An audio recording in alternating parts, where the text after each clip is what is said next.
noticed, there was a resurgence of sort. There was a revolution. And that revolution comes from a thought.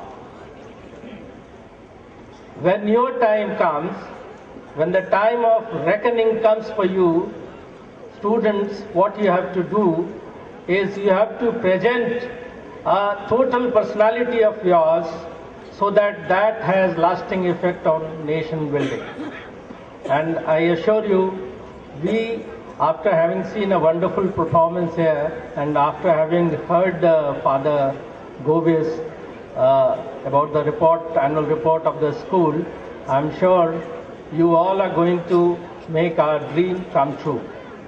We are on the declining phase of life, but I'm sure with achievers like you, achievers means you need not be fast only in, IT field or, racing cars and whatnot, you have everything, picking up pace. At times we feel that we are left out, but let me assure you, what will carry you through is your moral values and the small little habits which are going to become your personality, and thereby it is going to make a strong and, world beater India in days to come. Thank you very much. Now I kindly invite our manager, Father Pauline Lobo, to present the special memento to our chief guest, Colonel D.P. Sinha.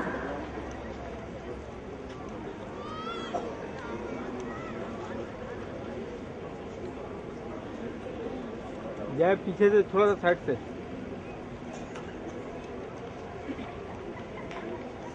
A huge round of applause for our chief guest, Colonel D.P. Sinha. Thank you, sir, very much. Thank you, Father. Silver Bolero car, number UP78 AZ0810. I repeat, the number is UP78 AZ0810. Sir, kindly go and park your car correctly, cause one of our parents is in emergency and having inconvenience cause of you. Kindly check it. Thank you. Arif, you have never told me your aim of your life. Should I tell you? Okay, tell. Okay. I want to become an NDA. Oh. I want to be an NDA. You want to be in NDA? You Yeah, fatty fellow. See your stomach where it is going. And you want to be in NDA?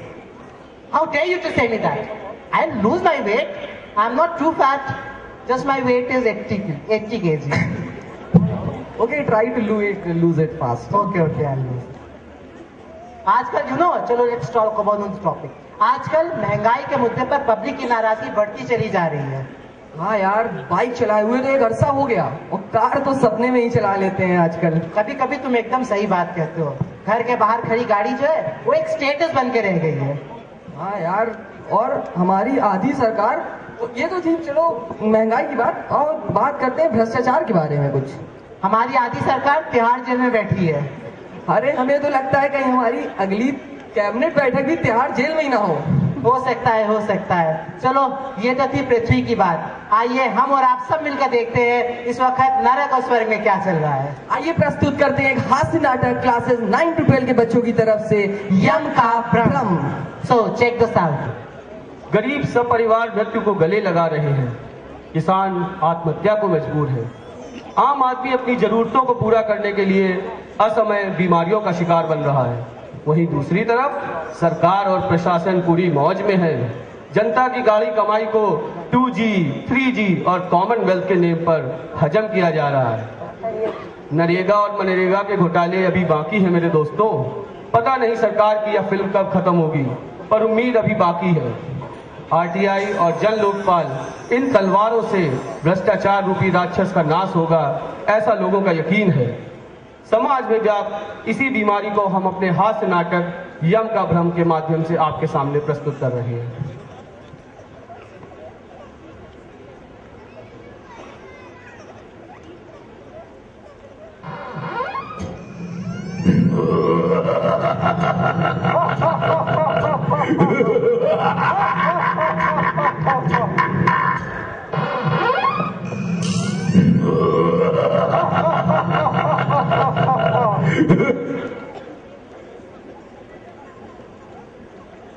प्रणाम।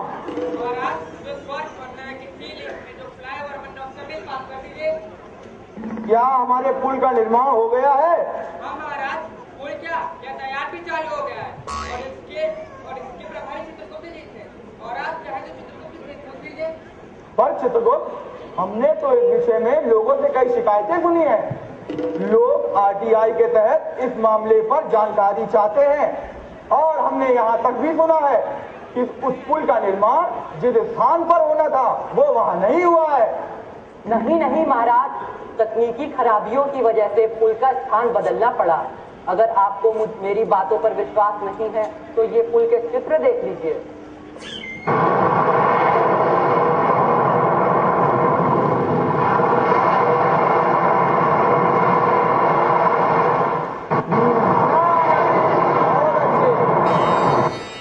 नारायण नारायण। प्रणाम नारद जी, कैसे आना हुआ आपका यमलोक? आजकल चित्रगुप्त के खिलाफ बड़ी नेगेटिव पब्लिसिटी हो रही है, इसीलिए मैं इन्हें आगाह करने चला आया। कैसी नेगेटिव पब्लिसिटी नारद जी? नारायण नारायण। यमराज, आज मीडिया के माध्यम से खबरें आ रही हैं कि जो नया फ्लाईओवर बन रहा है उसके पास इनका फार्म हाउस है। चित्रगुप्त, ये मैं क्या सुन रहा हूँ? और यमराज, मैंने तो यहाँ तक सुना है कि उस नए फ्लाईओवर के पास इनका 5 स्टार होटल भी बन रहा है। तो इसका स्थान तकनीकी कारणों से नहीं बल्कि आर्थिक कारणों से बदला गया था। यमराज, ये मुझ पर मिथ्या आरोप लगाया जा रहा है। चुप रहो चित्रगुप्त, अब हमें तुम्हारा सारा गेम समझ में आ गया है। ये सारा किया धरा तुम्हारा ही है, इसीलिए अब इस 200 करोड़ रुपए का बिल तुम्हारी जेब से जाएगा।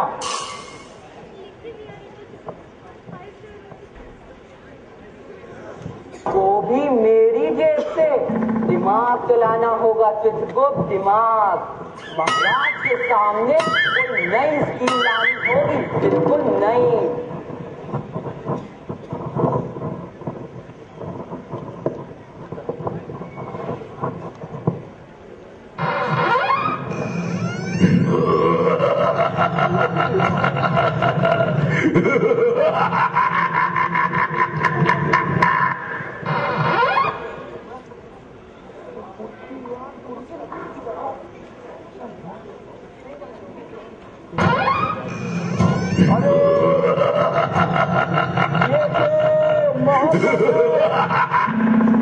ये उनका है काम, महबूब का जो बस लेते हुए नाम। लगता है आज महाराज का मूड बड़ा बढ़िया है। अभी देखता हूँ 200 करोड़ का पासा। महाराज, एक नई समस्या आ गई है। अरे यार, तुम फिर एक समस्या लेकर आ गए हमारे पास। अच्छे खाते मूड की तुम वाट लगा देते हो। चलो, अब आ ही गए हो तो बताओ क्या समस्या है? महाराज, हर आदमी मरने के बाद नरका ही भागीदार हो रहा है। अब नर्क में तनिक सी भी जगह नहीं बची है। तो इस समस्या का तुमने क्या हल निकाला है चित्रगुप्त? महाराज, क्यों ना कुछ भूमि स्वर्ग की कुछ सालों के लिए लीज पर ले ली जाए। अरे, ये कैसा प्रस्ताव है चित्रगुप्त? स्वर्ग की धरती पर तो अनेक दिव्य नदियां व झरने हैं, चारों तरफ फलदार वृक्ष में हरियाली है। स्वर्ग की भूमि खुशहाली में धन धान से परिपूर्ण है। ऐसी भूमि को नर्क को कैसे दिया जा सकता है? महाराज, आप चिंता ना करें। मैंने अपनी योजना ब्रह्मा जी को सुनाई और उनसे अनुमति भी ले ली है। और साथ ही साथ पृथ्वीलोक से कुछ ऐसे व्यक्तियों को बुलाया है जिन्हें स्वर्ग को नर्क बनाने में महारथ हासिल है। क्या वो कमजोर मानव हमारे इस असंभव कार्य को करने में समर्थ होंगे? महाराज, आप स्वयं जांच परख लीजिए।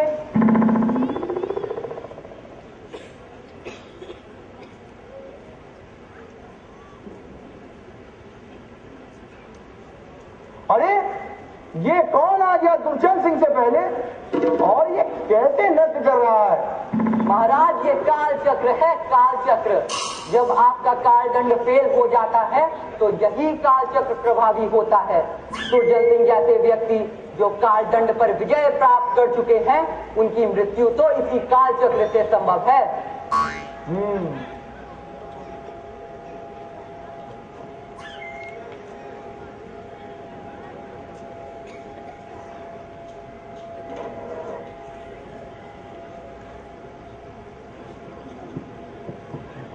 ये कमजोर मानव हमारे किस काम का है? महाराज, ये भारत के शिक्षा मंत्री थे। इन्होंने आईआईटी और आईआईएम जैसे विश्व स्तरीय संस्थानों का कूड़ा कबाड़ा कर दिया। तो दुर्जन सिंह, स्वर्ग को नर्क बनाने के लिए तुम्हारे पास क्या नुस्खा है? मेरे पास बहुत उपाय है महाराज।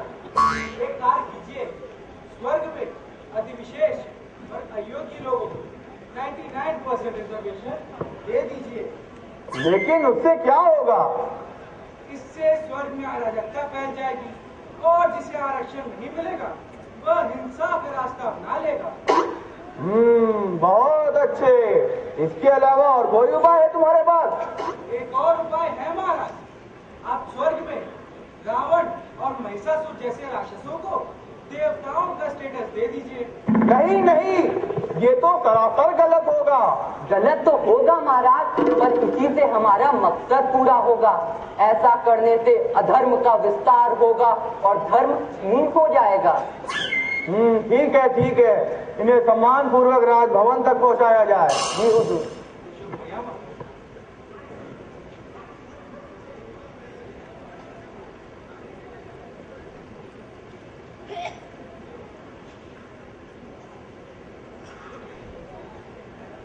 चौवन, 55, अरे चित्रगुप्त, क्या तुमने एक नया यमदूत रख लिया है? हाँ महाराज, मैंने इसे नया यमदूत रखा है। ये पृथ्वी पर एनकाउंटर स्पेशलिस्ट था। अब तक 56 गुंडों का एनकाउंटर कर चुका है, परंतु गुंडों ने ही इसका एनकाउंटर कर दिया। हे यमदूत, ये तुमने क्या पहन रखा है? महाराज, ये बुलेट प्रूफ जैकेट है जिससे पृथ्वी लोक की कोई भी गोली पार नहीं कर सकती। अच्छा, तो फिर इसमें ये छेद क्यों है? ये छेद महाराज भ्रष्टाचार की वजह से।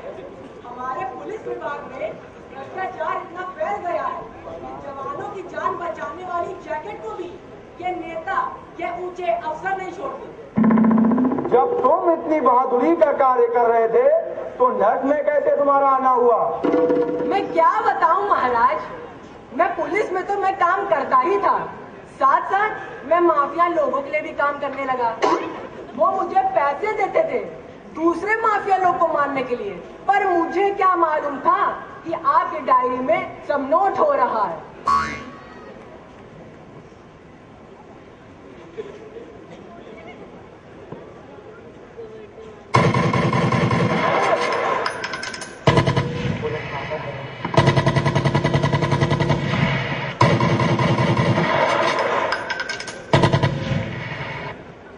यमदूत, इस लड़के का इनकाउंटर करो। महाराज, मेरी तो गन ही जाम है। कश्मीर हमारा है, हम इसे लेकर रहेंगे। जिहाद जिंदाबाद, बराक ओबामा हाय हाय। जिहाद जिंदाबाद, बराक ओबामा हाय हाय। अरे चित्रगुप्त, ये कौन मानव आ गया? और ये कश्मीर कश्मीर क्या लगा रखा है इसने? और ये बराक ओबामा कौन है? महाराज, ये आतंकवादी है और ये पाकिस्तान में बड़ी संख्या में पाए जाते हैं। ये पाकिस्तान कहाँ है? महाराज, आज से 60 वर्ष पूर्व अंग्रेजों ने भारत का एक बड़ा हिस्सा अलग कर दिया था, वही पाकिस्तान है। परंतु उस भूमि पर तो इंदिरा